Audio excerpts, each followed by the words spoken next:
You're doing everything right. You wake up early, you work hard, you make smart decisions, and still, it feels like you're playing a game where the rules keep changing. You're not losing, not exactly, but you're never really winning either. And somewhere deep down, there's a quiet question you don't say out loud. If I'm doing everything right, why does it still feel like I'm behind?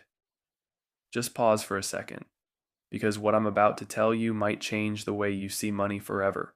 You're 29. You're good at your job, actually good, not average. People trust you. Your boss trusts you. Your numbers are clean. Your thinking is sharp. You sleep better than most people around you because you know you're doing things right. Every morning you sit in front of your screen, reading reports, analyzing markets, searching for opportunities. You believe in a simple idea. If you make the right decisions, you will win. Effort leads to skill, skill leads to money, and money leads to freedom. That's the equation you've been following your entire life. And for a while, it works. Until one day, someone quietly shows you a completely different equation. It starts with a phone call, a calm voice, controlled and precise, not loud, just certain. He invites you to a meeting. No flashy office, no big logos, no noise, just a room and a man who already knows your work better than you expected. He's been reading you, studying you, and then he asks a question that feels simple on the surface but hits deeper than you expect. Why would we sell? You answer the way you've been trained to answer, because that's how you lock in gains. Logical, clean, safe, but then he shows you something you've never really felt before. Not just understood, but felt. Taxes. Not numbers on a screen, but something permanent. Gone. And then he says something that shifts everything. You don't need to sell to use the money. Just pause there for a second, because this is where the entire game changes. Most people think money comes from selling your time, your skills, your investments. You sell, you get cash, you move on. That's what we're taught. But the people playing a different game, they don't sell. They borrow against what they already own. No tax event, no reset, no starting over, just continuation. And suddenly, the game isn't about making money anymore. It's about never interrupting it. This is where it gets uncomfortable, because it's not just about money, it's about how you think.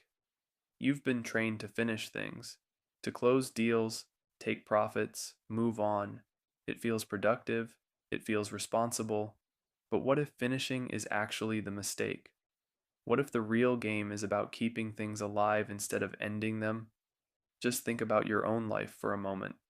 How many times have you cashed out, not just financially, but emotionally? Opportunities, relationships, ideas, all closed too early because it felt safe to move on.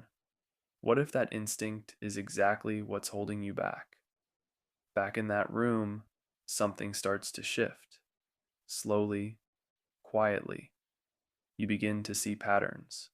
Wealthy people don't think in transactions, they think in systems. Assets aren't things to sell, they're things to keep alive. A business isn't just income, it's leverage, it's collateral, it's access to more opportunities. A building isn't just property, it's monthly cash flow that never stops. Ownership isn't just about having something, it's about what that thing allows you to do next. And selling breaks the chain. Here's the part no one tells you. When you sell, you don't just lose the asset, you lose everything it could have done for you in the future, every opportunity connected to it, every door it could have opened, every layer of growth it could have supported. It's not just subtraction, it's collapse. But when you hold on to something and let it grow, something powerful happens. Everything starts stacking. One asset supports another, that one supports the next, and suddenly you're not building a portfolio anymore. You're building a system, a structure that feeds itself without needing constant effort. And then comes the twist. This isn't just about being rich, it's about how you define security. You've been taught that security is cash, money sitting in your account, liquid and safe. But cash just sits there. It loses value slowly, quietly. It waits to be spent. And eventually, it disappears. Assets are different. They move, they produce, they grow. They connect you to new opportunities. They don't wait for you. They work without you. And the people who understand this, they stop chasing money altogether. Instead, they build things that make money inevitable. So pause again, just for a second, and ask yourself honestly, are you trying to earn more money, or are you trying to build something that keeps earning without you? Because once you see this difference, you can't unsee it.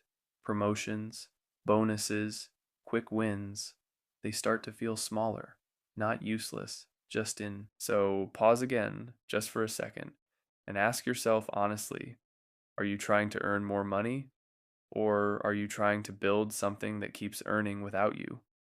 Because once you see this difference, you can't unsee it. Promotions, bonuses, quick wins, they start to feel smaller, not useless, just incomplete, because they depend on constant effort, constant motion, constant restarting. But real wealth is quiet. It doesn't need attention. It doesn't need validation. It just continues to grow in the background. And maybe that's the hardest truth to accept. You've been working so hard to move forward that you never realized the real goal was to stop starting over. There's no dramatic ending here, no perfect formula, no overnight change, just a shift in how you see things. A small one, but powerful enough to change your entire life. From chasing outcomes to protecting momentum, from finishing cycles to extending them, from asking, what can I gain, to asking, what should I never lose? And once that question settles in your mind, everything changes. You start playing a different game, a quieter one, a longer one that most people never even realize exists. And by the time they finally understand it, you're already far ahead. Not because you ran faster, but because you chose not to stop.